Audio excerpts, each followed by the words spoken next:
One's a time-traveling cyborg with a passion for knitting. The other is a sentient cactus who just wants to have fun. Will they ever learn to work together and get their independent dog-walking business off the ground? Probably not, but damn if it doesn't make for entertaining television. Welcome to Watch Mojo's Troped, the series where we deconstruct the cliches, archetypes, and story devices that won't go away. Before we begin, we publish new videos every day, so be sure to subscribe for more great content.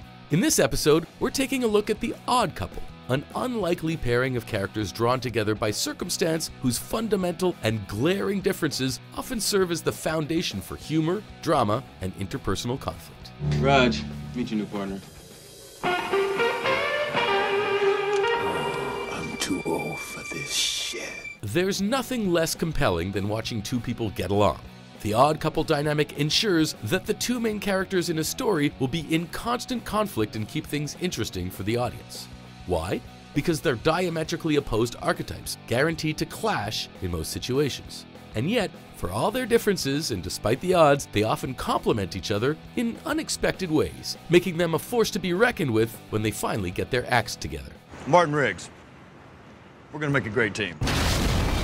Basically, it's Riggs and Murtaugh of the Lethal Weapon franchise, every buddy cop movie you've ever seen, and the foundation of most sitcoms involving roommates. That's not my phone. My ringtone is Let It Go, and you know that because you threaten to beat me every time it rings.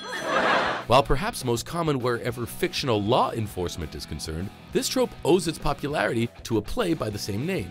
Neil Simon's The Odd Couple, which made its Broadway debut in 1965, was subsequently adapted into a film, 3 separate television series, and even a short-lived cartoon. We're talking about the oddball couple, they're a couple that can double as small balls. Like we said, popular.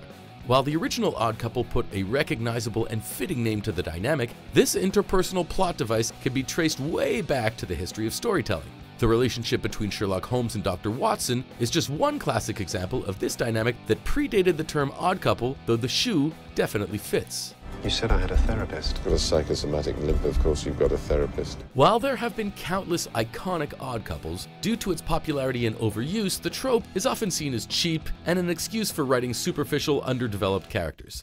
The odd couple dynamic is all about tension and conflict, but requires a fundamental chemistry between the characters in order to work. Most of the time, these stories never evolve beyond the point of, hey, look how different these guys are. Can we give him a partner? Yes. Now that's a good idea, Brad.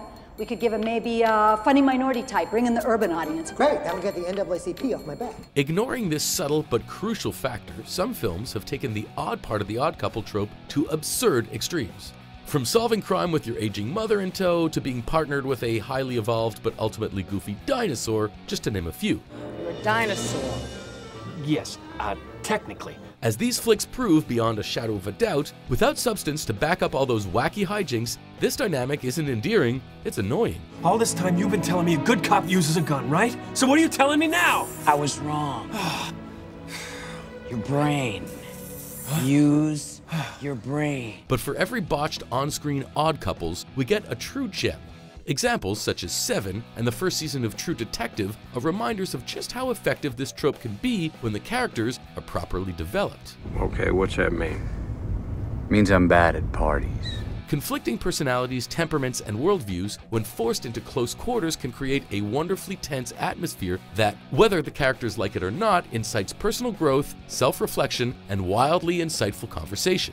Don't ever change, man. Sadly, this trope's reputation is weighed down by countless films and TV shows that employ it as a shortcut to cheap laughs, focusing on contrived differences and taking them at face value. The 2016 film Zootopia, however, is a prime example of how the odd couple can be used to dismantle and challenge stereotypes and surface-level differences. If the world's only gonna see a fox as shifty and untrustworthy, there's no point in trying to be anything else. Zootopia is the story of a female bunny cop and a fox conman who have to work together to solve a missing person's case. While they're clearly different on the outside, the conflict between them is rooted in their characterization rather than the stereotypes associated with these two furry archetypes. Sly bunny. Dumb fox. An exploration of contemporary issues of racial prejudice, packaged as a kids' movie, Zootopia proves that the odd couple still has claws when applied with purpose. Just when I thought somebody actually believed in me, huh? Probably best if you don't have a predator as a partner. For better or worse, The Odd Couple isn't going away anytime soon. From a screenwriting standpoint, it's simply too functional and useful of a trope to ever abandon, especially in a serialized format like a sitcom where you need an exciting incident to bring your characters together and something to keep conflicts coming week after week. What better way to satisfy these storytelling needs than a pair of mismatched roommates or cops? How am I supposed to explain all of this? Like most tropes, The Odd Couple isn't inherently good or bad, it's a simple framework on which characters and a relationship are built. The degree to which they are developed all depends on the writing. It's just one story. So what do you think? Is The Odd Couple a tired old trope or a classic dynamic that'll never get old? And what are some of your favorite examples of The Odd Couple? Don't eat the car! Not the car! Oh, what am I yelling at you for? You're a dog. Check out these other great clips from WatchMojo and subscribe for new videos every day.